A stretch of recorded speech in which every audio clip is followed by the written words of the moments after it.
दोस्तों आप देख रहे हैं नया इनकलाब टीवी न्यूज। हम इस वक्त मौजूद हैं मुंब्रा के दत्तुवाड़ी परिसर में। हमारे साथ जो बैठे हुए सलमान मोहम्मद मुजफ्फर भिवनकर, ये हमारे साथ बैठे हुए। 6 महीने पहले इनके साथ एक हादसा हुआ था। ये 13 सालों से एमएससीबी के लिए काम कर रहे हैं। जब एमएससीबी मुंब्रा से चली गई, टोरेंट पावर आ गया, तो इन्हें मापे में शिफ्ट किया गया। मापे में एक इलेक्ट्रिक फीडर के पास काम करते हुए इनके एक साथी लाइनमैन अर्जुन चौहान की गलती की वजह से इनके साथ हादसा हुआ और उस हादसे में इनके दोनों हाथ बुरी तरह से जल गए। बाद में ये कहकर उनके हाथों को काटा गया कि आपके एक हाथ में गैंग्रीन हो गया था और दूसरा हाथ तो पूरी तरह से बेकार ही हो चुका है। अब 6 महीने गुजर चुके हैं। कॉन्ट्रैक्टर्स सिर्फ इन्हें बातों का आश्वासन दे रहे हैं, सिर्फ बातें कर रहे हैं। जो एनजीओ जिनके पास ये पहुंचे अब तक, वहां से सिर्फ कॉल के अलावा कोई काम नहीं हुआ। तुर्बे पुलिस स्टेशन में जब ये शिकायत दर्ज करने पहुंचे तो पहले तो शिकायत दर्ज नहीं की गई, लेकिन जब इन्होंने कुछ स्थानिक नेताओं के जरिए दबाव डलवाया तब कहीं जाकर एफआईआर तो दर्ज हुई, लेकिन अब तक चार्जशीट तैयार नहीं की गई है। इनके जो साथी कामगार थे जो वहां पर काम करते थे, उन्होंने पैसे जुटाए और इनका ऑपरेशन कराया। जिस कॉन्ट्रैक्टर के लिए काम करते थे, ग्लोबल सर्विस के लिए, उन्होंने भी इन्हें नकार दिया। उन्होंने इन्हें कुछ पैसे जरूर दिए, लेकिन कहा कि हम कर्ज दे रहे हैं, आप इन्हें लौटा देना। तो ये कहां की इंसानियत है।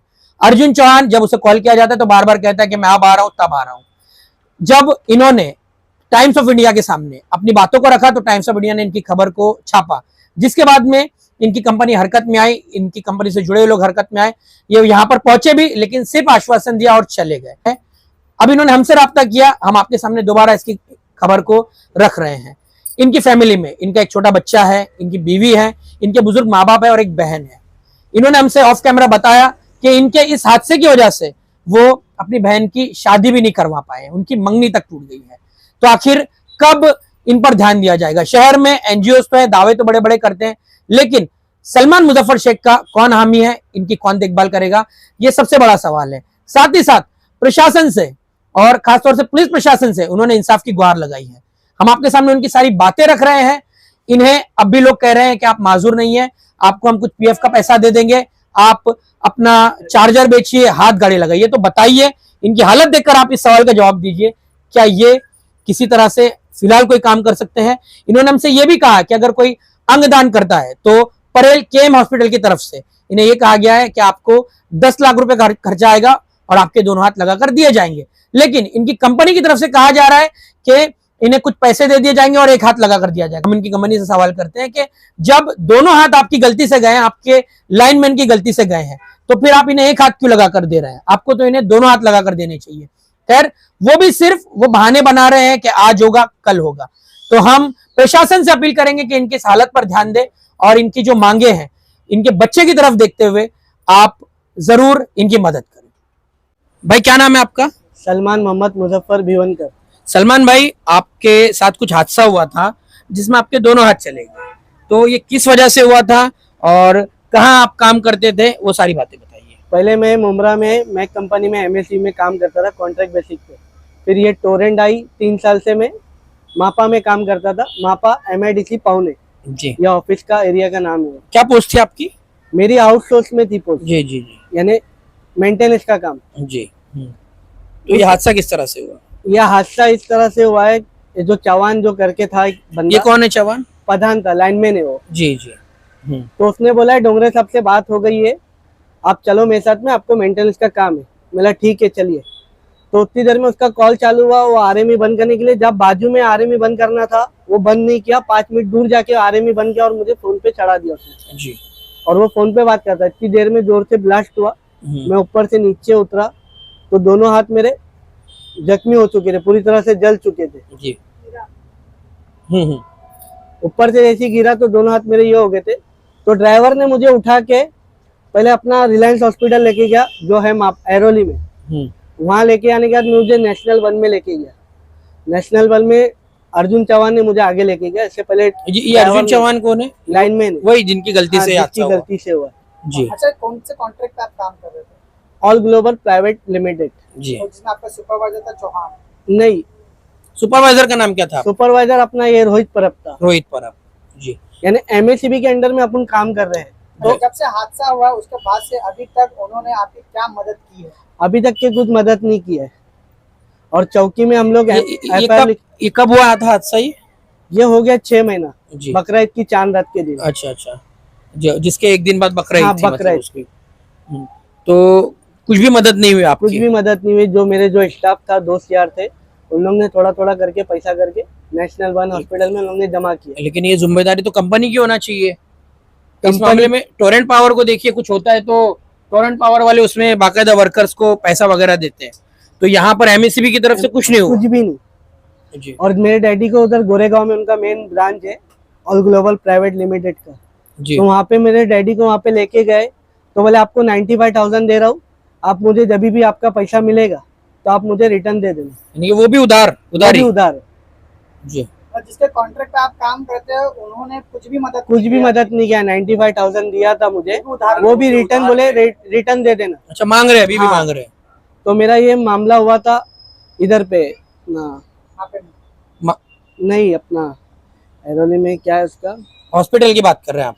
नहीं हॉस्पिटल नहीं, चौकी में मुझे भेजा गया था एफआईआर करने के लिए। एफआईआर करने के लिए। तो एफआईआर करने के टाइम पे भी उन लोगों ने बहुत गोलमाल किया था उधर पे, यानी अच्छी सेटिंग लगाया था उधर पे। तो फिर मैं यहाँ पे थोड़ा मुझे होश में आया, तो मैं गया जितेंद्र रावत साहब के पास घर पे, बंगले पे। बबलू भाई लेके गए थे, बबलू सैयद जी। तो उन्हें लेके गए, तो बोले सीनियर का नाम क्या है, तो जितेंद्र रावत साहब तो चले गए थे। फिर शानू भाई को मैंने नंबर दिया, राष्ट्रवादी के जो है शानू पठान। शानू पठान, असफ शानू पठान, तो मैं उनको नंबर दिया, बबलू सैयद ने। तो उन्होंने फिर चौकी में फोन करके इसके एफआईआर लिखो बोले। तो उसमें भी हमारे को 3-4 दिन गोल गोल गोल घुमाया गया। अब जब हमने वकील मिला हमारे को, जब तो अभी तक के साहब जो चौकी का एपीआई है, अभी तक के मुझे पेपर नहीं दिया। 15 दिन से मेरे को खाली गोल गोल खाली घुमा रहा है। एफआईआर आपके हाथ में नहीं आई? एफआईआर दे दी गई है। एफआईआर जो पंचनामा जो अपना जो लगता है, चार्जशीट मिल गई। चार्जशीट के लिए अभी तक के हमारे को खाली गोल गोल घुमा दिया है।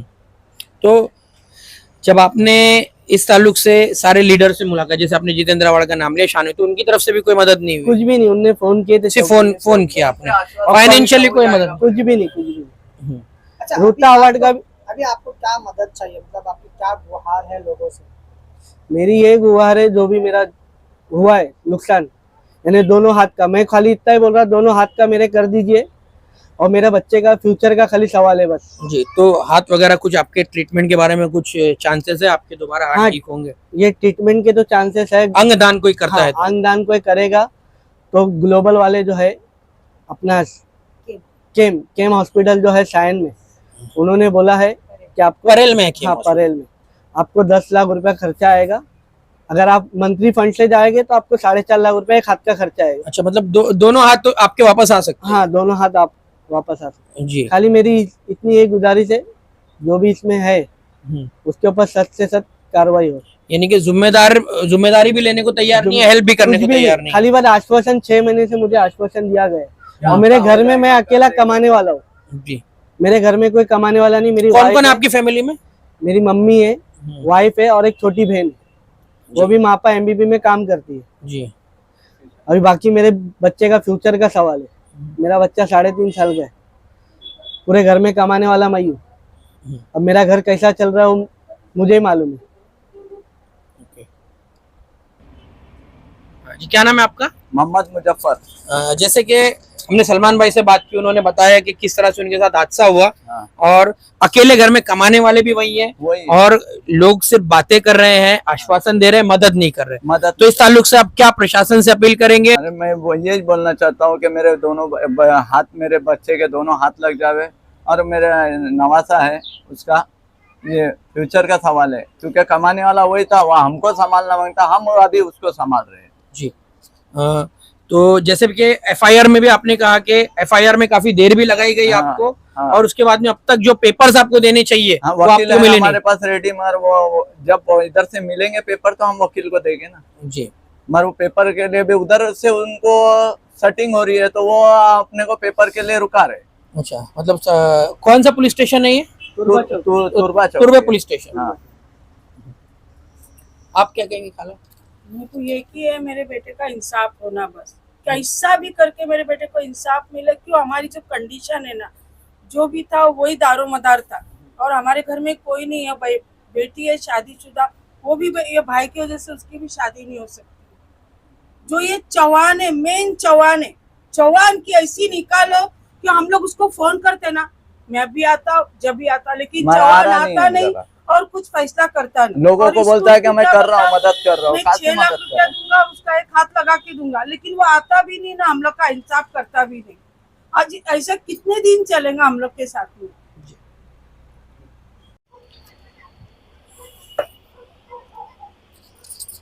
ये भी दोनों है।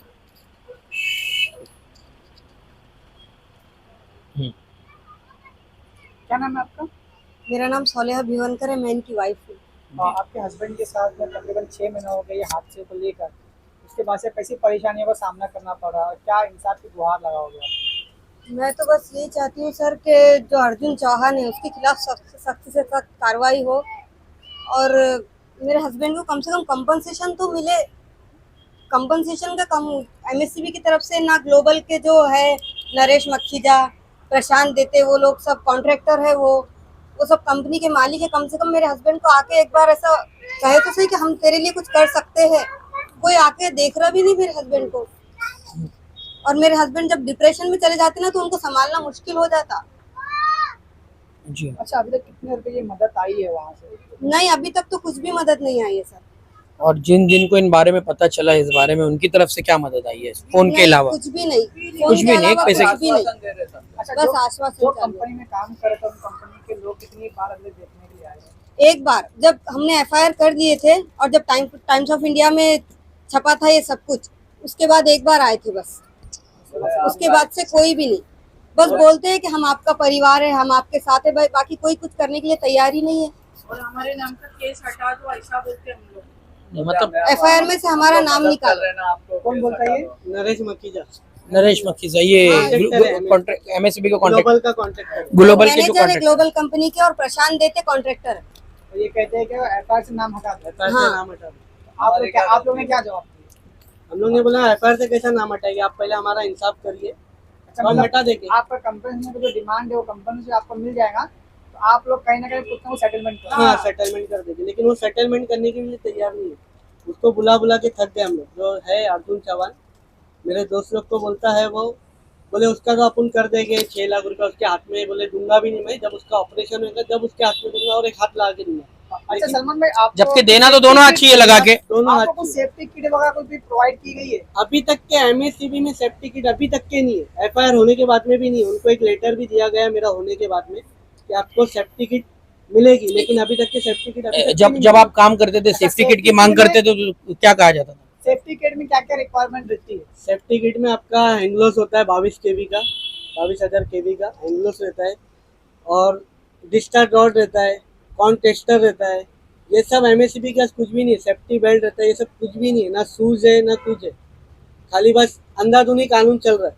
और नहीं आएंगे तो धमकी दे के फोन करके बुलाते, नहीं आएंगे तो आपकी पगार कट हो जाएगी, आपका ये हो जाएगा, काम पे से निकालना पड़ेगा आपको। अच्छा, सेफ्टी किट आप लोग के पास नहीं है, ये पूरे नहीं। मैनेजमेंट को पता रहता है? हाँ, पूरे मैनेजमेंट को पता है। हमारे पास उसकी कॉपी भी है, ओके, ठीक है, हमने भेजे थे वो कॉपी भी है।